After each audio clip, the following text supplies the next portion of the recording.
हर साल कार्तिक माह के कृष्ण पक्ष की चतुर्थी तिथि को वक्रतुंड संकष्टी चतुर्थी व्रत किया जाता है।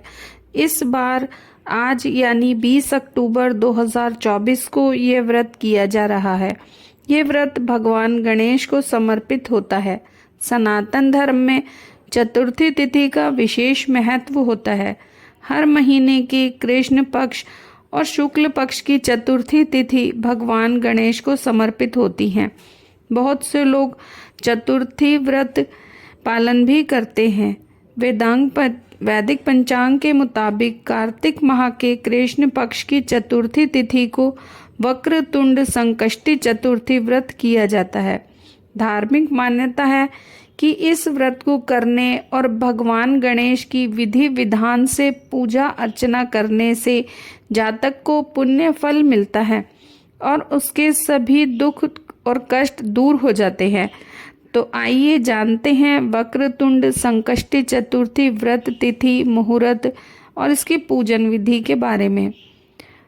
आज यानी 20 अक्टूबर 2024 की सुबह 6:45 पर कार्तिक मास के कृष्ण पक्ष की चतुर्थी की शुरुआत हुई।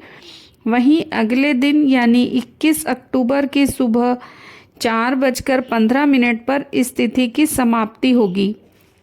ऐसे में उदया तिथि के हिसाब से आज 20 अक्टूबर को वक्रतुंड संकष्टी चतुर्थी का व्रत किया जा रहा है।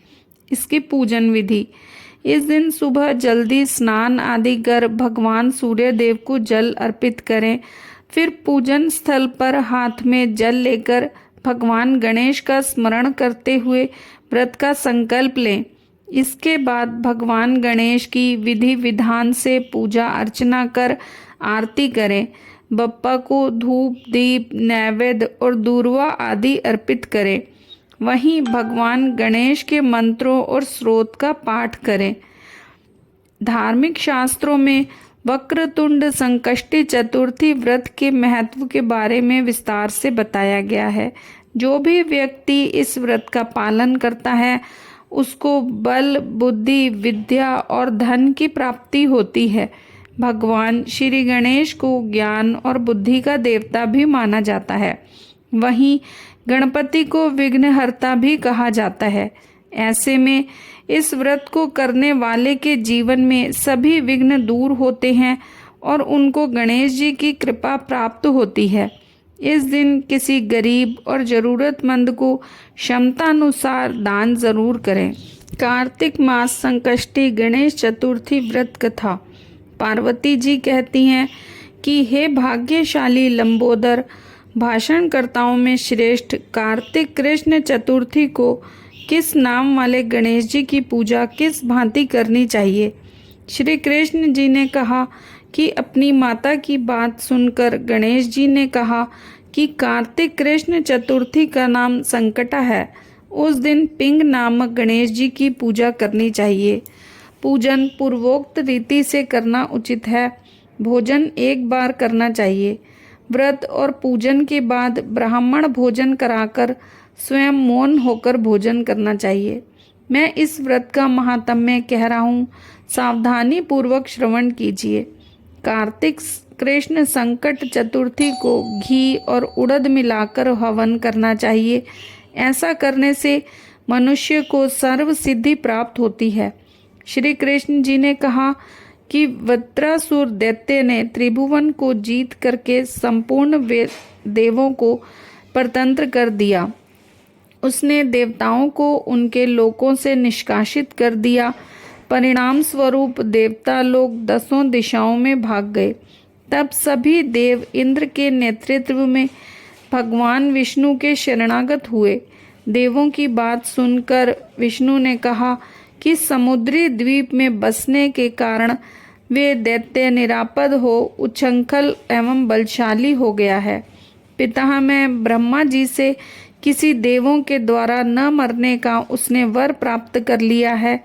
अतः आप लोग अगस्त मुनि को प्रसन्न करें। वे मुनि समुद्र को पी जाएंगे। तब दैत्य लोग अपने पिता के पास चले जाएंगे। आप लोग सुखपूर्वक स्वर्ग में निवास करने लगेंगे। अतः आप लोगों का कार्य अगस्त मुनि की सहायता से पूरा होगा। ऐसा सुनकर सब देवगण अगस्त मुनि के आश्रम में गए और स्तुति द्वारा उन्हें प्रसन्न किया। मुनि ने प्रसन्न होकर कहा कि देवताओं, डरने की कोई बात नहीं है, आप लोगों का मनोरथ निश्चय ही पूरा होगा। मुनि की बात से सब देवता अपने अपने लोक को चले गए। इधर मुनि को चिंता हुई कि 1,00,000 योजन इस विशाल समुद्र को मैं कैसे पी सकूंगा। तब गणेश जी का स्मरण करके संकट चतुर्थी के उत्तम व्रत को विधि पूर्वक संपन्न किया। 3 महीने तक व्रत करने के बाद उन पर गणेश जी प्रसन्न हुए। उसी व्रत के प्रभाव से अगस्त जी ने समुद्र को सहज ही पान करके सुखा डाला। उसी व्रत का प्रभाव था कि अर्जुन ने निवात, कवच आदि संपूर्ण दैत्यों को पराजित कर दिया। गणेश जी की इस बात से पार्वती जी अत्यंत प्रसन्न हुई कि मेरा पुत्र विश्ववंद और सर्व सिद्धियों का प्रदाता है। श्री कृष्ण जी कहते हैं कि हे महाराज युधिष्ठिर, आप भी चतुर्थी का व्रत कीजिए। इसके करने से आप शीघ्र ही सब शत्रुओं को जीतकर अपना राज्य पा जाएंगे। श्री कृष्ण के आदेशानुसार युधिष्ठिर ने गणेश जी का व्रत किया। व्रत के प्रभाव से उन्होंने शत्रुओं को जीतकर अखंड राज्य प्राप्त कर लिया। केवल कथा श्रवण करने से ही हजारों अश्वमेघ और सैकड़ों वाजपेय यज्ञ का फल प्राप्त होता है। साथ ही पुत्र पौत्र आदि की वृद्धि भी होती है।